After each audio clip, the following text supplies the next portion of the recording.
Cancer survivor Iloy Kagreiter aton kilalahon in person si Dr. Cecilia Nava.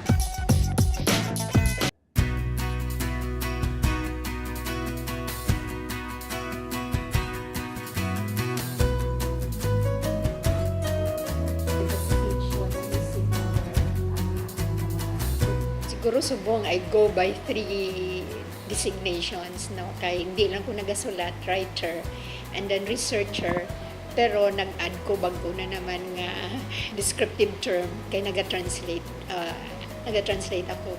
Namely, naga-translate man ko singuna, pero subong niya inang kay man may ara akong project tungod nga kumbinsido gikuya nga si Ramon Mosones ang subject sa ako nga study when I did my dissertation for UP inang best or bet tagin na siya or pinaka most likely candidate for national artist.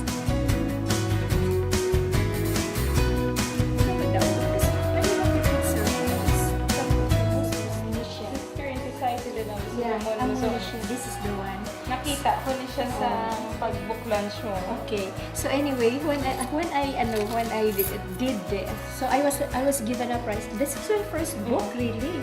I did not expect na madaog because Manila Critic Circle is the most prestigious, literary circle sa Manila na nag-review books. I said to you, I said, Attorney Mosones, wherever you are, because he was dead by then. I said, sweet revenge.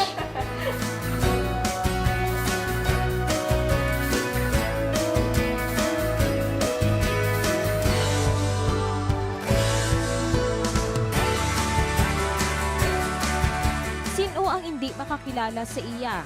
Para gani siguro sa iban na maesta nyo pa siya. Isa ka babae nga simbolo subong sang ginatawag nga women empowerment. Nag-uswag sa career sa pagsulat kag pag-translate sang libro. Apang may mga nangin kabudlayan man, wala sa gihapon naguntat sa pag-alagad sa iya pinalangga nga pungsod. Really, when people ask me nga, di man na nagumpisa ang ako ng when I worked on that dissertation and on that first book, History and Society and the Novels of Ramon Mosones, actually I was answering a question which came to my mind when I was very young.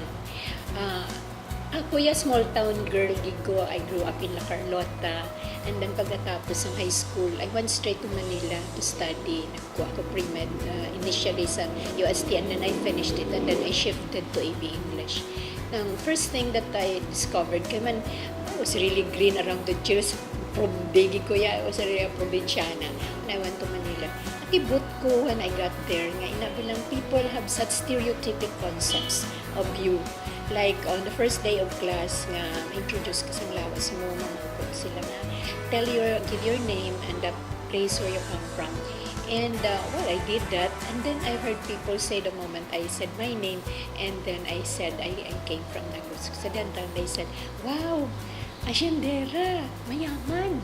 And then pagkatapos, without knowing anything, and then the next comment was, "Mayabang." Tungod sang impresyon sa iya sang pagkadto niya sa Manila, iya na realisar nga may kulang sa iya kaugalingon. Isa ka butang nga nagbago sa iya mismo nga pagkatawo. Batyag ko nga daw sa muna nga kagrabe sa nagkatabo sa Manila, nga there is a wave of nationalism. Maaga tudlo ko ya sa mga subject like Shakespeare, like in English literature, nga daw ay man sang relevance sa nagkatabo sa aton. So nagsulat ko sa akon nga mentor si Dr. Lumbera, na siya nagsulat sa book blurb sa akon nga translation of Margo sa Tubig.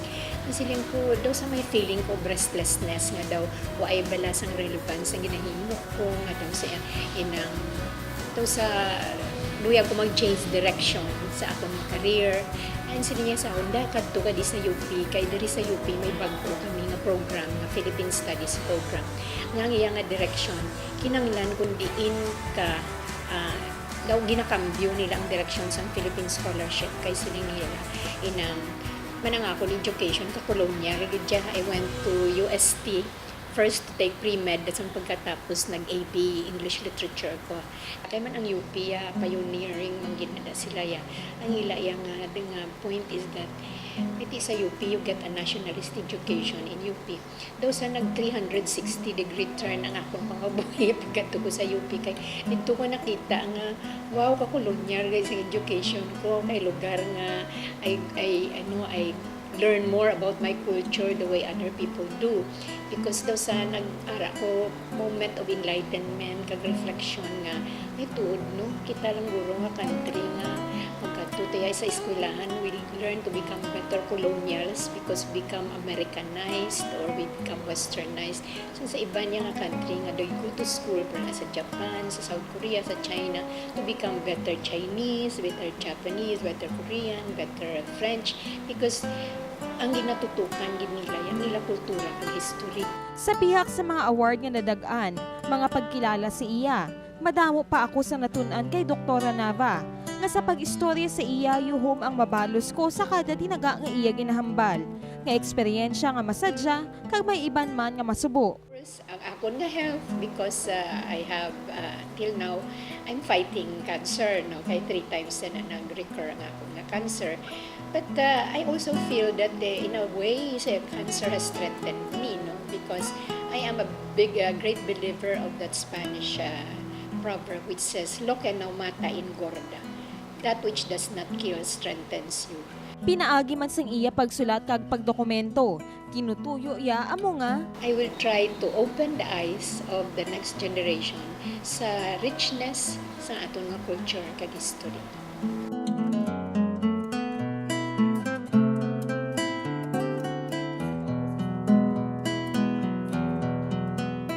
masilinga mas nangin maisog siya sa mga pagtilaw sa kabuhi nga naagyan. Apang may mga butang pagali sa gihapon nga wala na hibaluan sa mga tawo sa iya nga palibot.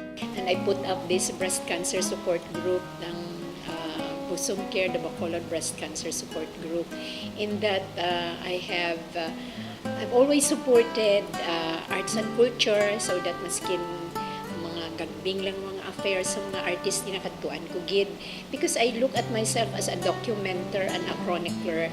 Kay importante na nga may ara nga tawo nga naga-put down in writing ang tanan nga katabo.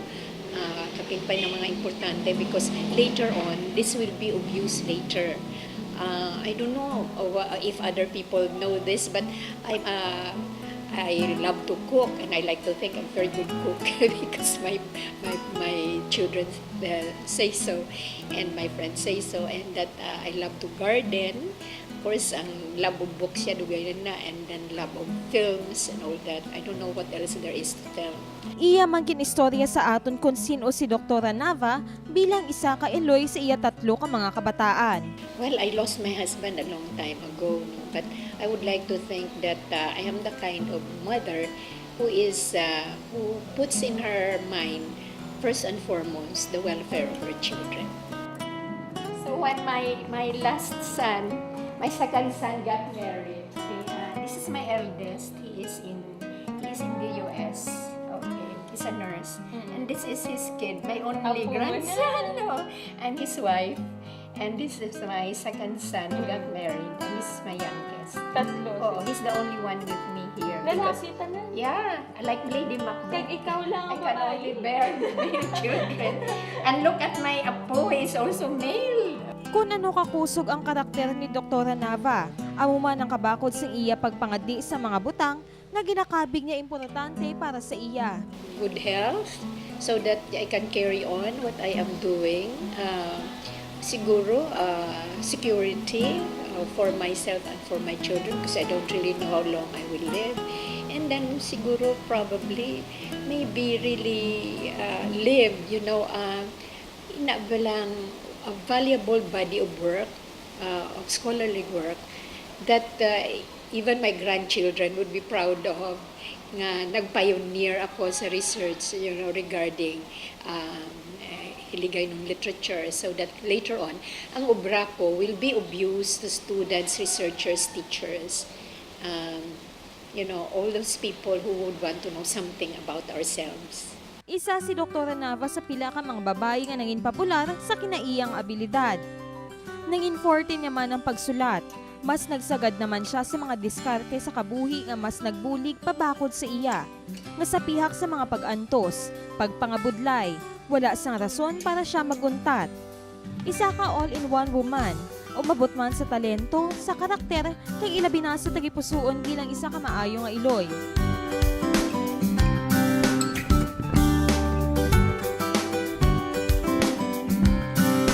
Wala naman partner subong sa kabuhi, masilingtang ang iya kalipayan niya subong sa mga libro nga iya ginasulat. Kag sa pamilya nga ara sa tubad niya sa tanan nga tion.